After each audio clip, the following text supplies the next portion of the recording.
नमस्कार दोस्तों, स्वागत है आपका। मैं आपका दोस्त दिनेश टिम्बा। बात कर रहे हैं सूर्यताप की, और सूर्यताप में प्रभावित करने वाले कारकों की बात कर रहे थे, और उसमें हम एल्बिडो पढ़ रहे थे। एल्बिडो को हमने देखा था, नहीं देखा तो पिछले वीडियो देख लीजिएगा। चैनल को सब्सक्राइब कर लीजिएगा, अपने दोस्तों के साथ शेयर जरूर करें। हाँ, अगर आप कोई सुझाव देना चाहते तो आमंत्रित हैं कमेंट बॉक्स में। चलिए बात करते हैं प्रकीर्णन। प्रकीर्णन की क्रिया भी एल्बिडो को प्रभावित करती है। किस तरीके से बात करें, या सूर्यताप को कैसे प्रभावित करती है, देखते हैं। सूर्य का प्रकाश वायुमंडल से होकर गुजरता है। ठीक है, सूर्य का प्रताप जो प्रकाश जो है वो क्या करेगा, वायुमंडल से गुजरेगा, आपको पता ही है। सूक्ष्म धूल कणों तथा गैस अणुओं से टकराकर बिखर जाता है। देखिएगा, सूर्य का प्रकाश आया, ठीक है, मान लीजिएगा मान लीजिएगा आपके पास कांच के टुकड़े हैं, छोटे छोटे। क्या है, कांच के टुकड़े हैं, छोटे छोटे टुकड़े हैं, या फिर चमकीले ऐसे पत्थर हैं, यानी मोती कह सकते हैं। इस प्रकार से आपके आपके हाथों में रख लिया आपने, इस तरीके से काफ़ी रख लिया। आपने टॉर्च ली और उस पर क्या डाला, प्रकाश डाला। ठीक है, प्रिज्म जैसे कैसे होता है, प्रकाश डाला तो ये क्या करेगा, ये जो विकिरण थी फैल जाएगी इधर उधर इधर उधर इधर उधर, इन सब से टकरा टकरा कर अलग अलग क्या करेगी, फैल जाएगी।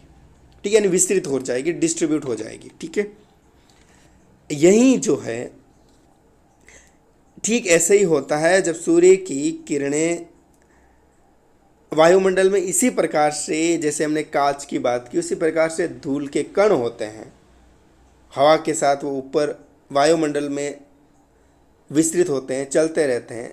ठीक है ना, वायुमंडल में मौजूद होते हैं।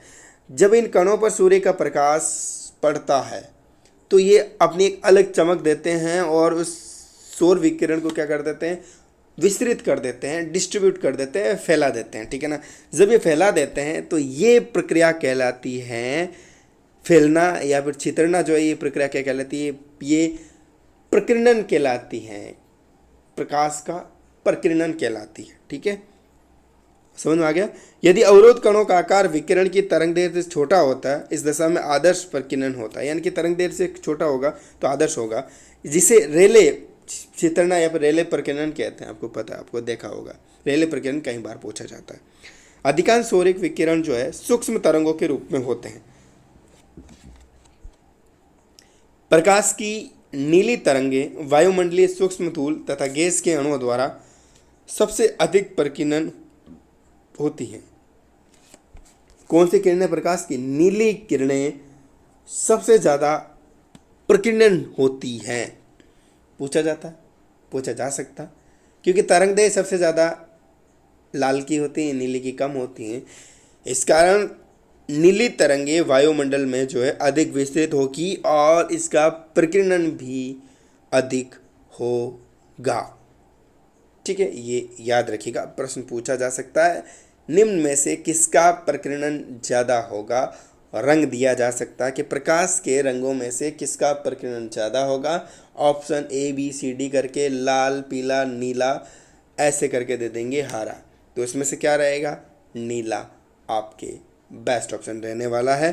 ठीक है, इस कारण आकाश नीला दिखाई देता है। रेले प्रकीर्णन, वहीं आकाश का नीला दिखाई देना कई बार प्रश्न आता है। ठीक है, कई बार प्रश्न आता है, और हम रेले प्रकीर्णन पढ़ते हैं, प्रकीर्णन पढ़ते हैं कि प्रकाश प्रकीर्णन के कारण होता है, लेकिन हमें ये नहीं पता होता। सूर्य में आपको पता है 7 रंग होते हैं, वैसे ऐसे तो मुख्यतः हम 7 रंग मान के चलते हैं। अब जो ये 7 रंग होते हैं, ये 7 रंग जो है, इन 7 रंगों में से जो नीला रंग है, इसकी तरंगदैर्घ्य क्या होती है, तरंगदैर्घ्य कम होती है। इस कारण ये विस्तृत क्या होगा, ज़्यादा होगा। जब ये ज़्यादा होगा, विस्तृत जब ज़्यादा होता है, ठीक है, तो ये ज़्यादा विस्तृत होता है, ज़्यादा फैलता है, ज़्यादा प्रकीर्णन होता है, ज़्यादा छितरता है, तो आकाश नीला दिखाई देता है। देखिएगा, मान के चलते हैं, देखिए ऊपर क्या है, एक आकाश की तरफ अपन मान के चलते हैं, ऊपर का एरिया है, यहाँ ये कण है। ठीक है, ये धूल के कण है। ठीक है, ये क्या है, धूल के कण है, समझ में आ रहा है, ये धूल के कण मान के चल रहे हैं। अब यहाँ से कोई लाइट गई, यानी सूर्य की जो विकिरण विकिरण गई, बाकी पे इतना इफेक्ट नहीं किया, बाकी रंग थोड़ा थोड़ा चित्रित हुआ, चले गए, ठीक है ना। अब जो नीला रंग होता है, नीला रंग है, ये बिखर जाएगा, बिखरेगा, ये बिखरा, ये बिखरा, जिस जिस कण पे पड़ेगा ये बिखरेगा। अब ये जब बिखरेगा तो यहाँ से जब देखेंगे अपन तो यहाँ पर ये परत यहीं दिखाई देगी, तो ये कलर यहाँ हमें यहाँ दिखाई देगा, और ये क्या है, आकाश है, ठीक है। अब इसका रिफ्लेक्शन यहाँ पड़ेगा, ठीक है। अब जब आकाश, इस कारण हमें क्या दिखाई देगा, नीला दिखाई देगा। आई होप आपको समझ में आ गया होगा।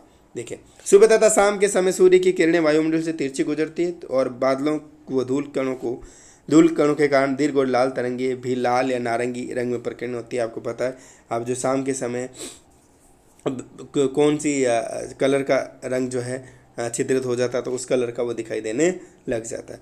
सूक्ष्म रेत, आंधी तथा ज्वालामुखी धूल से आकाश में पीला रंग बिखर जाता है, ठीक है ना। चित्रने की क्रिया किरणों के कोण पर भी निर्भर करती है। किरणों का कोण कम होने पर चित्रने की क्रिया तीव्र होती है, इसलिए सूर्योदय तथा सूर्यास्त के समय चित्रने की क्रिया अधिक होती है।